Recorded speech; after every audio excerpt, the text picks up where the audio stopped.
عايزك تجرب وتفتح الكاميرا بتاعت السيلفي دلوقتي وانت قاعد في الضلمة، وبص كده في الضلمة اللي وراه. دقق قوي، متأكد انك لوحدك؟ عيوننا ضعيفة يا صاحبي، عيوننا بتشوف اللي على الوش بس، لكن العدسة ما بتعرفش تخبي. قصة النهاردة عن سيلفي ل3 أصحاب في قرية مهجورة في الساحل الشمالي في عز التلج. سيلفي حول الرحلة دي لجحيم، لأن الفلاش لما ضرب نور حاجة ما كانش المفروض تطلع للنور أبدا. جهزوا نفسكوا علشان الليلة دي مفيش نوم.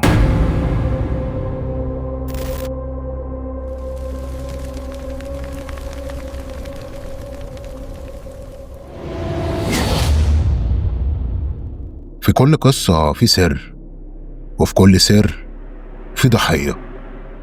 النهاردة في قناة الغرفة هنعيش مع بعض واحدة من أغرب الحكايات اللي ممكن تسمعها، فعايزك تحضر سماعاتك وتقفل الباب وراه، لأن اللي جاي مش مجرد قصة، دي تجربة حقيقية للرعب.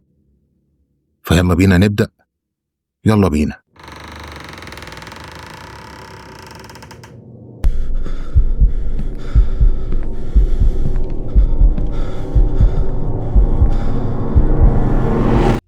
أنا اسمي مروان، ومعايا أعز 2 صحابي من أيام الجامعة، حازم وطارق. إحنا ال3 بنشتغل في المبيعات في شركة واحدة، وضغط الشغل كان هيجننا. يوم التلات وإحنا قاعدين في الشغل، حازم اقترح علينا فكرة مجنونة، وساعتها جه قال لنا: ايه رأيكم نأجر شاليه في الساحل ويك اند؟ هنلاقيه بتراب الفلوس دلوقتي. القرية هتكون بتاعتنا لوحدنا في الوقت ده، هدوء وبحر، ونفصل دماغنا خالص عن ضغط الشغل. الفكرة عجبتنا جدا.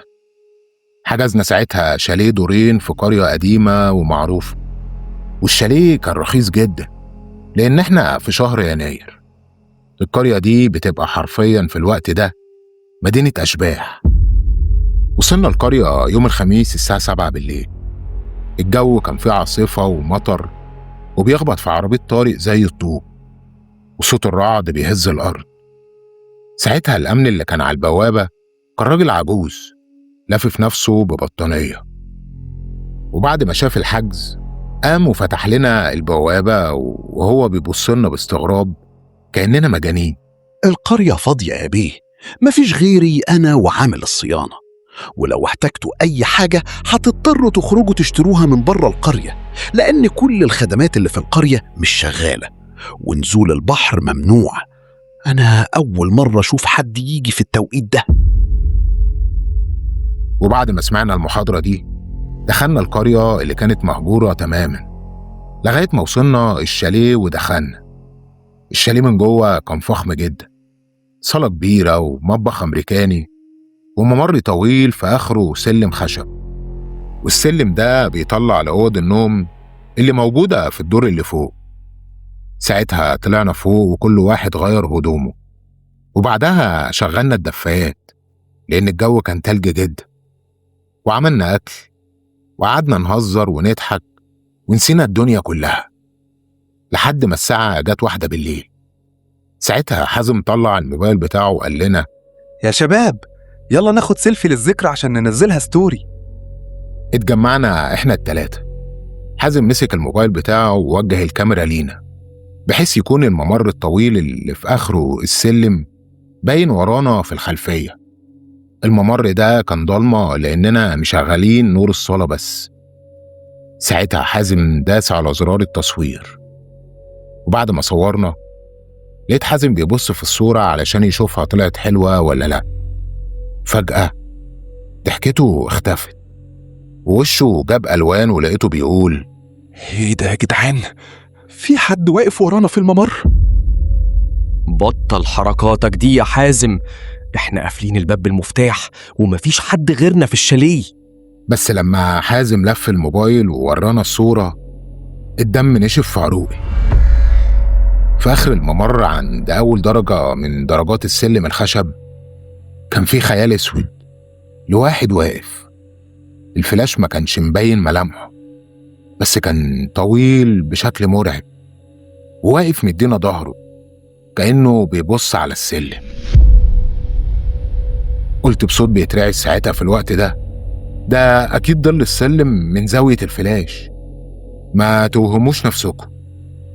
وبعدها رحت نورت نور الممر بتاع الشاليه، ومشيت في الممر لحد السلم. مفيش أي حاجة. طلعت موبايلي ونورت كشافه على السلم. نور الموبايل ضارب في الخشب والمكان كان فاضي. بعدها رجعنا قعدنا تاني، بس الجو اتوتر، الضحك بتاعنا اختفى، وكل واحد فينا عينه بتسرق نظرة للممر الضلمة كل شوية. بس واحنا قاعدين كنا بنحاول نغير الموضوع علشان اليوم يعدي. بس بعدها بنص ساعة الكهرباء بتاعت الشاليه اتقطعت. القرية كلها غرقت في ضلمة كحل، وصوت العاصفة بره زاد، وصوت موج البحر كان عالي كأنه بيخبط في حيطان الشاليه. ساعتها طارق قام ووقف وقلبه عصبية. أنا مش قاعد في المكان ده ثانية واحدة. الصورة الزفت دي مش راضية تطلع من دماغي، وكمان الكهرباء تقطع. أنا مش ناقص رعب. يلا نلم حاجتنا ونرجع القاهرة، كده كده احنا دافعين إيجار يومين وخلاص. احنا كمان كنا عايزين نمشي، الجو بقى كئيب ومرعب. قمنا ولمينا الشنط على كشافات الموبايلات، وفتحنا باب الشاليه وجرينا على العربية بره. طارق حط المفتاح في الكونتاكت بتاع العربية وبيدور. العربية ما بتنطقش، البطارية نايمة تماما، رغم إننا لسه جايين بيها من كام ساعة بس. فضلنا قاعدين نحاول معاها، مش راضية تدور. الجو كان تلج والمطر مغرق الدنيا. مفيش قدامنا حل غير إننا نرجع الشاليه نكلم أمن البوابة علشان يبعت لنا عامل الصيانة يجي ويشوف لنا وصلة للبطارية بتاعت العربية. ساعتها رجعنا تاني للشاليه ودخلنا وقفلنا الباب بالترباس. وهنا كانت الصدمة.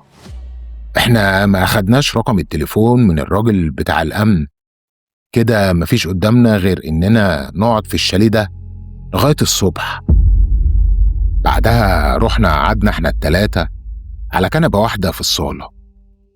الموبايلات كانت في ايدينا وكشافاتها منورة، بس بطارياتها بدأت تنزل علشان الكشافات بتسحب الشحن. وقتها حازم قال: يا جماعة، إحنا لازم نطفي كشافات الموبايلات ونوفر البطاريات للطوارئ.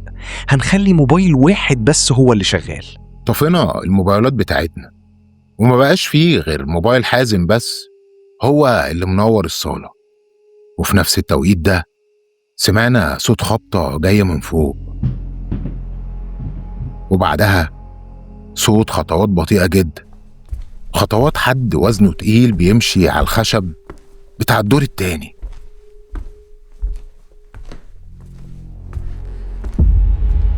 أنا قلت لكم إن الشاليه ده في حرامي فوق.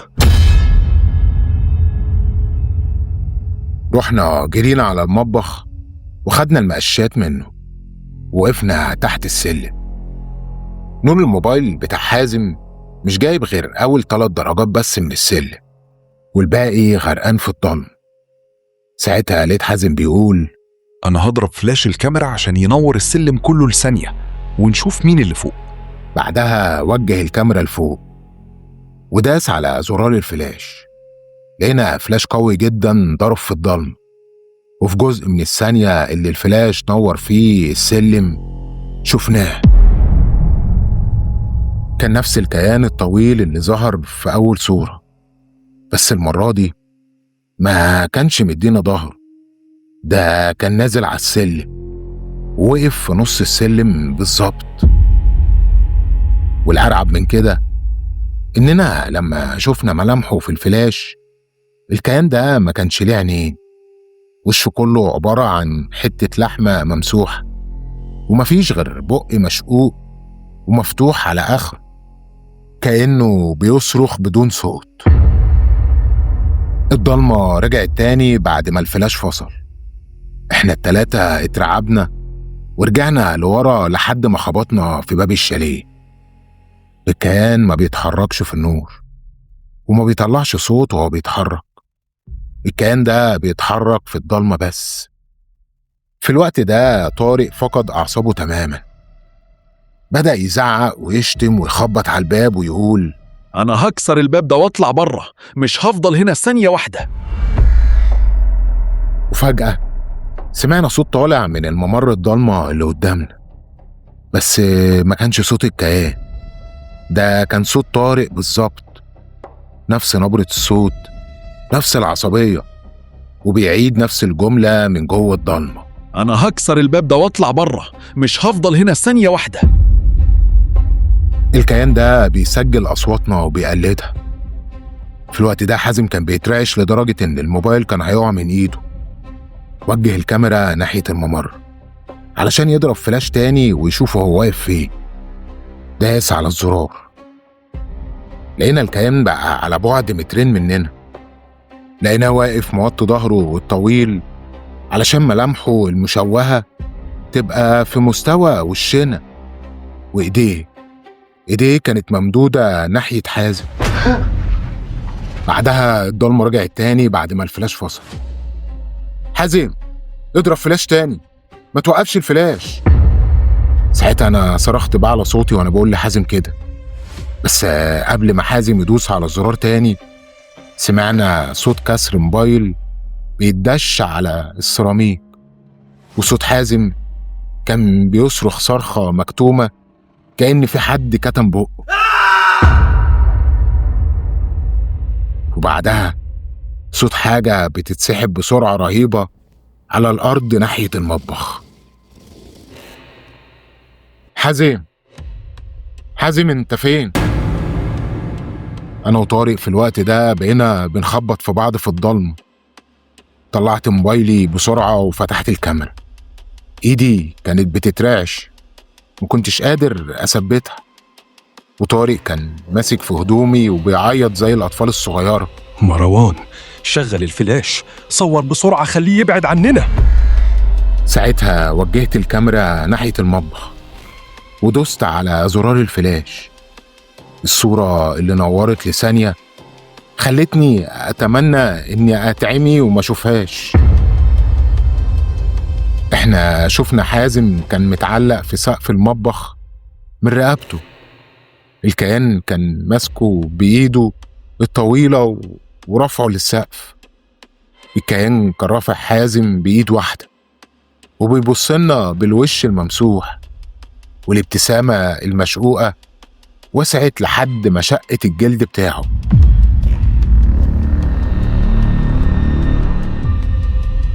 بعدها الضلمة رجعت تاني، وفي نفس الوقت طارق ما بقاش قادر يقف على رجله، وقع على الأرض وهو بيشد في شعره. أنا ساعتها فضلت أدوس على زرار التصوير بهستيريا، مش علشان أصور، علشان الفلاش يفضل يضرب ويوقف الكيان ده. الفلاش عمال ينور ويطفي كأننا في ديسكو من الجحيم. مع كل ضربة فلاش الكيان كان بيسيب حازم وكان بيقرب مننا. كان بيقرب بوضعيات مستحيلة، مستحيل حد يصدقها. مرة بيزحف، ومرة موطي، ومرة واقف فوق الرخامة. بطارية موبايلي في الوقت ده كانت 2%، والكاميرا كتبت لي إن البطارية ضعيفة، لا يمكن استخدام الفلاش. بعدها زرار الفلاش وقف. الضلمة الكحل بلعتنا إحنا ال3 من تاني. وآخر حاجة سمعتها قبل ما أفقد الوعي ما كانتش صرخة طارق، ده كان صوت حازم اللي متعلق في السقف. سمعت صوته في الضلمة وهو بيقول لي: اضحك يا مروان، اضحك علشان الصورة تطلع حلوة.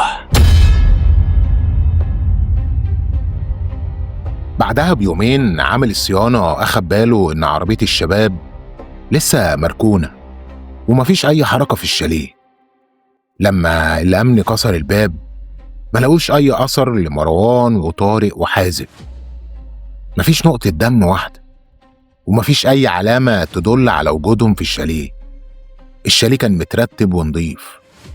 الحاجة الوحيدة اللي لقوها كانت الموبايل بتاع مروان لقوه مرمي على الأرض وشاشته مكسورة، ولما الشرطة جت وفرغت الصور اللي عليه لقوا صور العذاب كلها، بس الصورة الأخيرة اللي اتاخدت في الضلمة ومروان فاقد الوعي كانت أبشع واحدة فيهم.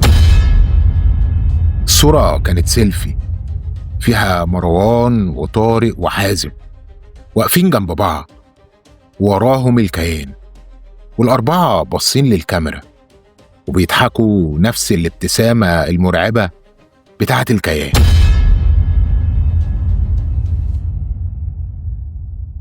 ولو انت بطل ولسه بتسمعني لحد الدقيقة دي وما اشتركتش، مستني ايه؟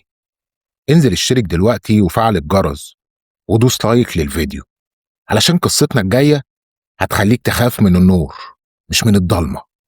تصبحوا على خير واشوفكم في القصة اللي جاية.